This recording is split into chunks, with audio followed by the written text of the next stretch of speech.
Live from New Delhi, you're watching DD India Live, India's voice to the world. I'm Ramesh Ramachandran. Coming up in the next 30 minutes. President Trump warns Iran with force never seen before if it retaliates after Iran's parliament speaker says Tehran is prepared for all scenarios following the death of its supreme leader. Iran announces 40 days of mourning after the killing of Supreme Leader Ayatollah Ali Khamenei. Transition Council headed by President Pezeshkian announced to run the country in the interim. At least 9 people killed in a clash with police in Pakistan after protesters clashed with police following death of Iranian leader Ayatollah Ali Khamenei. Heavy explosions rock Kabul as Afghanistan and Pakistan forces clash amid escalating border tensions. Afghan authorities claim shooting down a Pakistani aircraft over Kabul. And in sport, India to take on the West Indies in a crucial T20 World Cup Super 8 match at Kolkata's Eden Gardens. Winner to book a semi-final spot.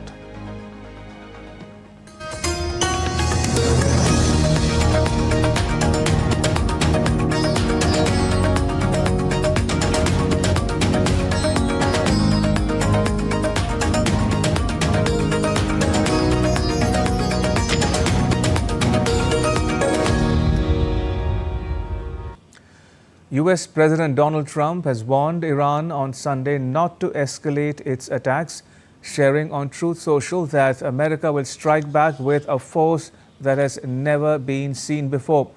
Trump's comments on Truth Social follow Iranian threats on Sunday morning local time after acknowledging the killing of its supreme leader, Ayatollah Ali Khamenei.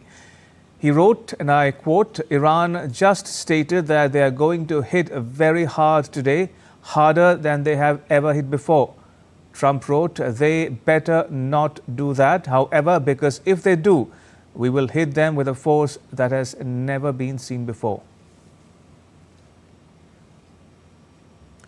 Iran's parliament speaker Mohammad Bagher Ghalibaf said on Sunday that Iran is prepared for all scenarios, including the way forward after the death of Supreme Leader Ayatollah Ali Khamenei following US and Israeli strikes.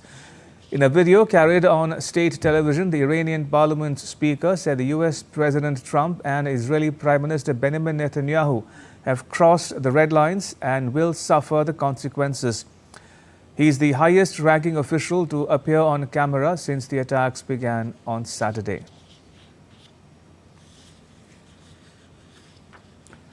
Columns of smoke were seen rising in Tehran on Sunday after Israel said it had launched another wave of attacks on Iran.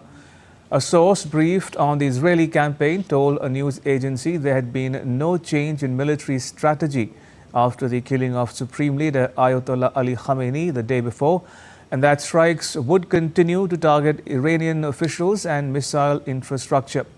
In another blow for Iran's leaders, Armed Forces Chief of Staff Abdul Rahim Musavi was killed in the strikes, broadcaster Iran TV said. Iran's top security official Ali Larijani said a temporary leadership council would be set up. Iran's Armed Forces Chief of Staff Abdul Rahim Musavi was killed in US and Israeli strikes, this according to state TV.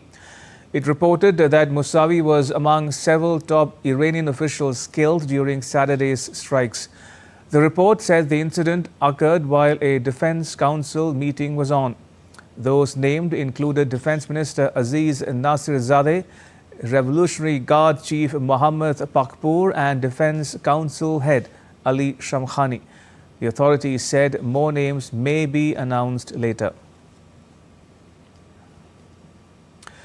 Meanwhile, US President Trump on Saturday confirmed that Iranian Supreme Leader Ayatollah Ali Khamenei has been killed in airstrikes. He celebrated US-Israeli airstrikes, he said killed Iran's leader, but warned attacks would continue. The strikes, which Trump said were aimed at destroying Iranian missiles and annihilating its navy, follow repeated US-Israeli warnings that they would strike Iran again if it pressed ahead with its nuclear and ballistic missile programs. In the post, it was asserted by Trump that Khamenei was one of the most evil people in history. Describing the development as a turning point for Iran and the wider West Asian region, Trump said the strike was made possible through U.S. intelligence capabilities and coordination with Israel. He vowed no let-up in the strikes until the fall of the Islamic Republic, as he urged security forces to stand down.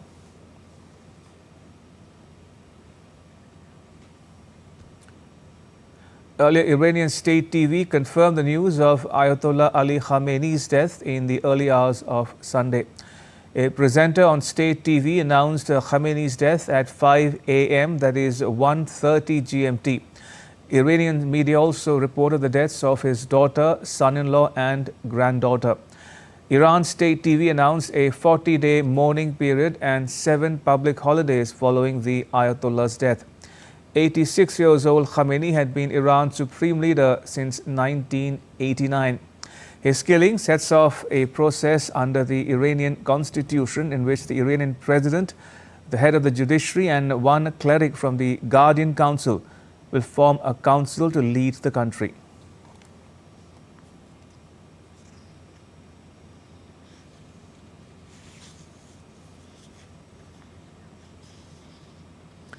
Meanwhile, Iran's Revolutionary Guards on Sunday said that they would launch the most intense operation against Israel and U.S. bases.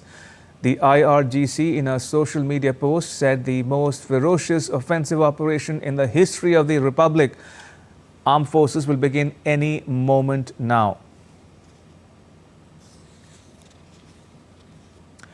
Iran Security Chief Ali Larijani said the transition process will begin Sunday following the killing of Supreme Leader Ayatollah Ali Khamenei. The security chief said an interim leadership council comprising the president, the judiciary chief and a Guardian Council jurist will assume responsibility until a new leader is elected. He said the council is being formed at the earliest in line with the Iranian constitution. Under Iran's constitution, the president, the head of the judiciary and one cleric from the Guardian Council jointly form the body that leads the country during the transition period.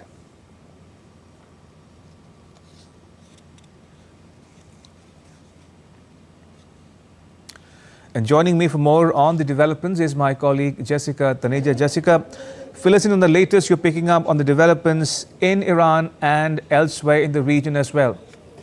Well, you saw a video recently released by the Israeli forces on the compound, the strike on the compound where the former supreme leader of Iran, Ayatollah Khamenei, was in. So that has been put out, and also reports, Ramesh, circulating on multiple strikes across the West Asian region, particularly missiles from Iran fired towards Cyprus, which has also been confirmed by the Defense Secretary of Britain, John Healey, to the local Sky News there. And also another report emerging on Oman's Maritime Security Center has alerted that their oil tanker Skylight has also come under attack and fire at that point. So these are just emerging reports, unverified at the moment, but what we're picking up right now is that the strikes and counter strikes are continuing in the region. This is the second day. You recall it started early hours just yesterday, and it is continuing into today, even though you have news of what the ultimate aim of these strikes was, according to the US President Donald Trump, which is a change in regime. And now that the senior leadership almost has been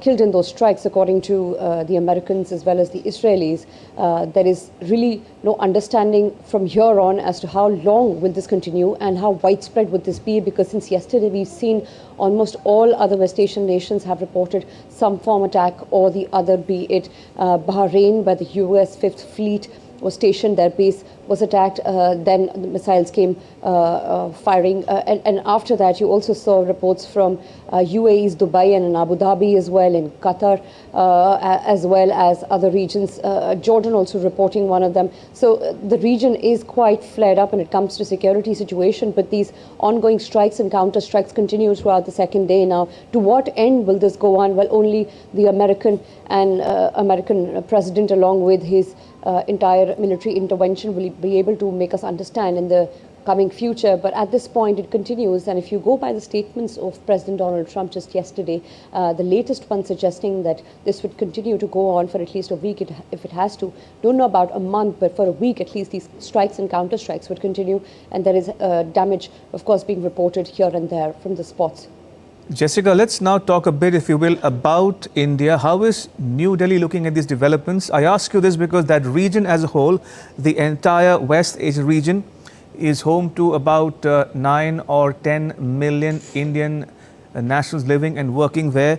It's an important source of energy for India and also for foreign remittances. So how is New Delhi viewing these developments, especially in terms of repatriating or evacuating the stranded nationals from those countries back home?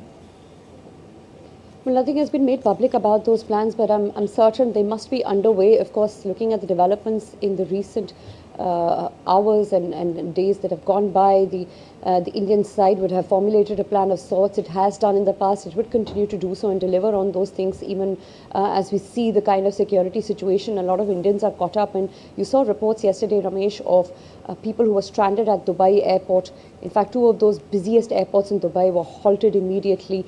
255 flights that were cancelled and many thousands of passengers stranded. One reporting even a strike inside. There was smoke, the plume of smoke that could be visible inside. So there's this, of course, a lot of work that is going underway. Apart from that, the Indian embassies are also quite active, both in Tel Aviv as well as Dubai.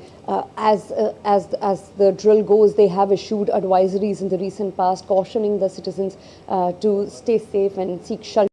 And with those flights that are being cancelled and the people that are being stranded, there is a plan being worked upon, and those details will be available shortly.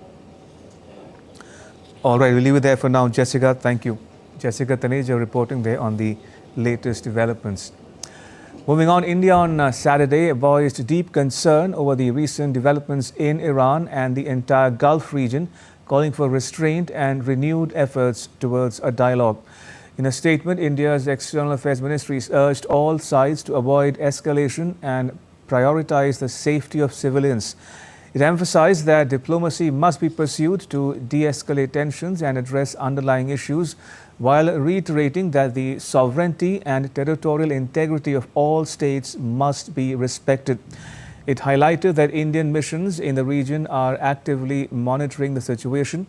They remain in close touch with Indian nationals and have issued advisories urging them to stay vigilant, maintain contact with the missions, and follow local security guidance. India has demonstrated a strong commitment to the safety and well-being of its citizens abroad, particularly during times of geopolitical crises. Various operations in the past few years highlight the country's diplomatic agility and logistical capabilities in evacuating nationals from conflict zones. Let's take a look at some of the notable operations. First and foremost is Operation Homecoming from 2011. This operation evacuated 15,400 Indian nationals from Libya during its internal conflict. The second is the Kerala Nurses Rescue of 2014. The Indian government successfully brought back 46 nurses trapped in Iraq's Tikrit, ensuring their safe return from areas controlled by the Islamic State. Next, we have Operation Rahat of 2015. More than 4,000 Indians and foreign nationals were evacuated from Yemen amid the civil war there, facilitated by a call from Prime Minister Modi to the Saudi Arabian leadership. Operation Samudra Setu of 2020. During the COVID-19 pandemic, the Indian Navy rescued around 4,000 Indians stranded at sea, covering over 23,000 kilometers. Next up is Operation Vande Bharat mission between 2020 and 2022. This was one of the largest civilian evacuation efforts, facilitating the return of nearly 2.97 crore Indians from abroad during the pandemic. Operation Devi Shakti of 2021. Following the Taliban takeover of Afghanistan, India rescued 669 individuals, including Indian nationals and members of the Afghan Hindu and Sikh minority community.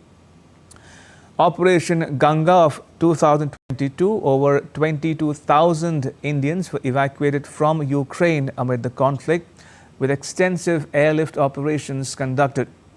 Next is Operation Kaveri in 2023 in response to conflict in Sudan. This operation successfully evacuated more than 3,000 Indians from various locations within the country. And in Operation Sindhu 2025, an evacuation mission rescued more than 4,000 Indian nationals from Iran and Israel. Moving on, Pakistani police on Sunday clashed with protesters who breached the outer perimeter of the U.S. consulate in Karachi, leaving 9 people dead following news of U.S. and Israeli strikes on Iran that killed Supreme Leader Ayatollah Ali Khamenei. In Karachi, protesters were pushed back from the consulate after they set a vehicle ablaze outside the main gate and clashed with the police. Earlier in the day, in the central city of Lahore, hundreds of protesters gathered outside the U.S. consulate. There were some small-scale clashes with police, but no reports of any violence.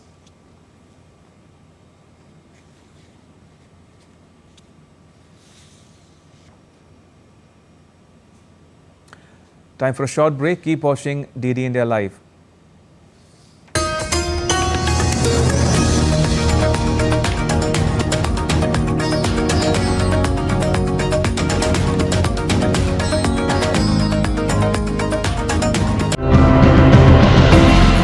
Pollution is no longer an accident. It's a system, an outcome of our choices. So today we ask a simple but urgent question. Is there a fix to all this pollution? This biosphere, this project is, it can have an educational value, it can have a role model value, but in terms of scale, how it is going to be impacting overall, I think Uttarakhand is blessed. Air pollution is a major problem globally, and certainly it is also in India. So monitoring air pollution is one important step towards managing it. Bans can work if they're enforced, clearly communicated, internationally synced, and designed to avoid loopholes, and if they're backed by long-term political will.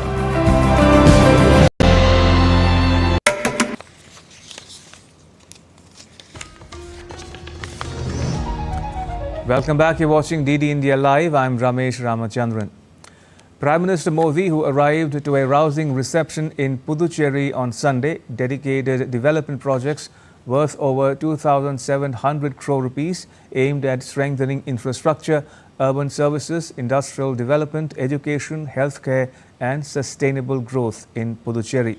Addressing a gathering, the Prime Minister said across India there is a great emphasis on building top quality infrastructure.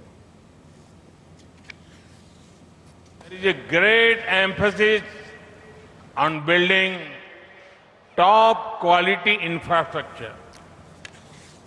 In this year's budget, we have set aside a record 12 lakh crore rupees for building infrastructure. This will also benefit the people of Puducherry.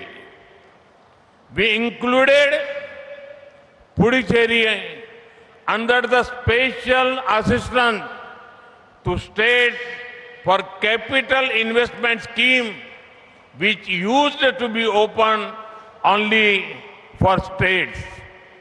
More funding for infrastructure means better roads, water supply, coastal infrastructure, schools, hospitals, and many such projects.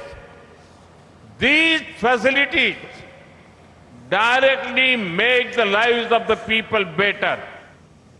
With a development-led focus of the southern region of the country, the Prime Minister inaugurated, dedicated and laid the foundation stone of infrastructure projects worth more than 4,400 crore rupees in Madurai. The projects aim to enhance connectivity, improving mobility and accelerating regional economic development. Projects to boost tourism and regional economic activity as well. To further strengthen broadcasting services in Tamil Nadu, the Prime Minister inaugurated 3 new Akashvani FM relay transmitters at Kumbakonam, Yerkad and Vellore. The Prime Minister also inaugurated and dedicated rail projects, including redeveloped stations under Amrit Bharat Station scheme. We are inaugurating 8 redeveloped stations across Tamil Nadu. The dedication of the Chennai Beach, Chennai Egmore 4th line will benefit thousands of daily commuters in Chennai. I am also pleased to inaugurate Akashvani's new FM relay transmitters in Kumbakonam, Yerkad and Vellore. These radio stations will be dedicated to your service from today. Earlier, Prime Minister Modi witnessed an exhibition showcasing 4-laning of the Marakkanam Puducherry section corridor, aligning with Prime Minister's Gati Shakti scheme, which will integrate key economic nodes in the region.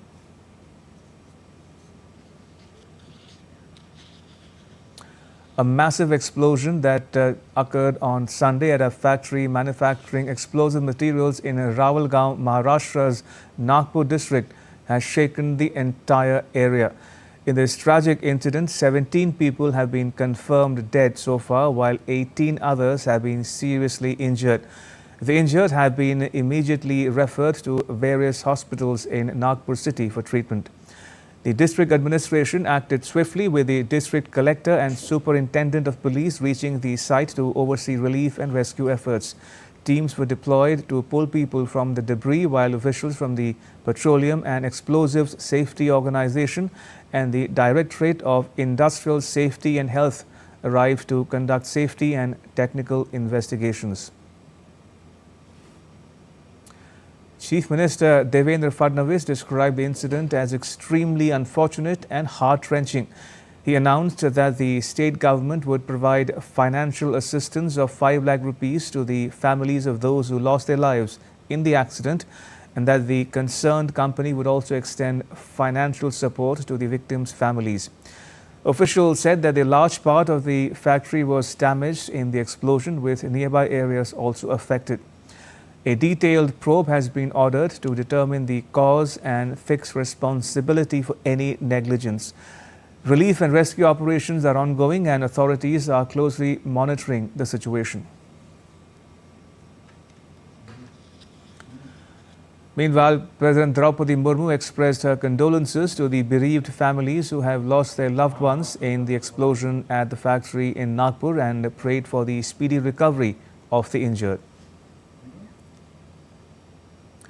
Prime Minister Modi, in a post on social media platform X, expressed deep sorrow over the factory explosion in Nagpur, Maharashtra. He extended his condolences to the families of the deceased, prayed for the speedy recovery of the injured, and noted that the local administration is assisting those affected.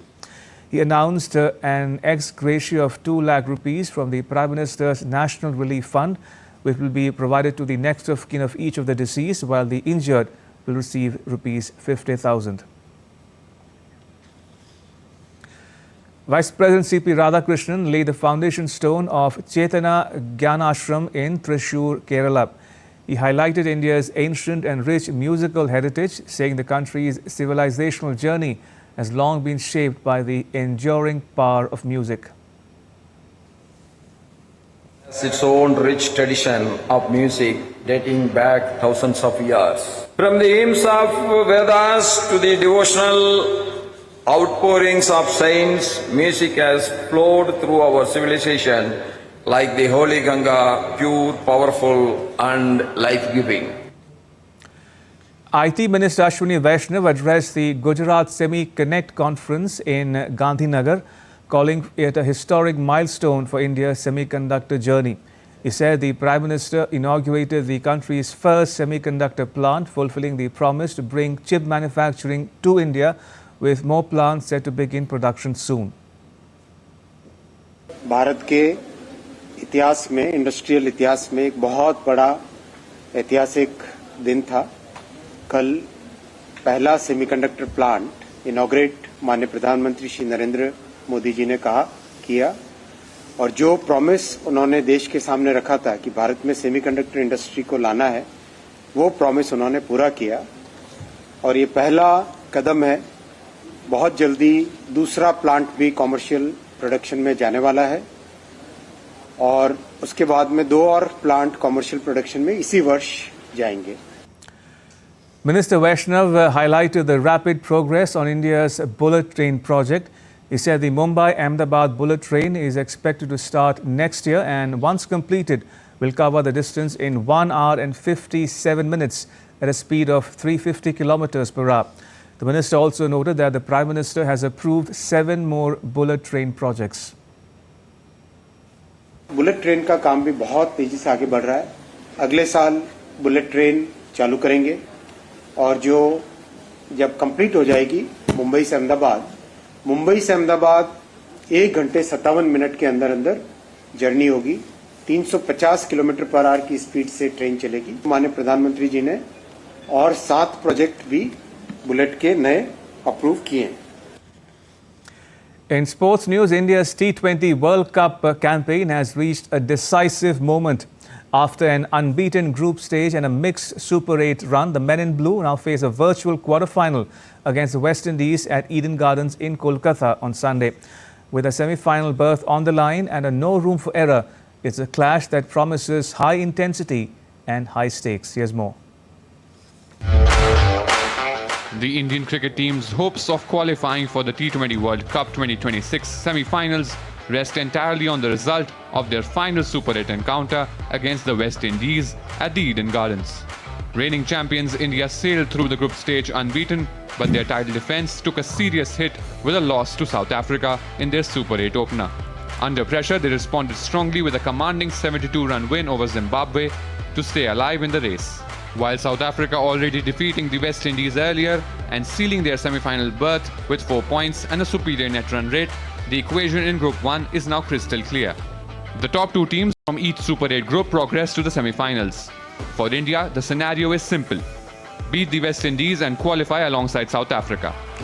A win would take India to 4 points, while the Windies would remain on 2. However, a loss would end India's campaign. In case of an abandoned match, both teams would share a point and finish on 3 each, but West Indies would advance due to a superior run rate.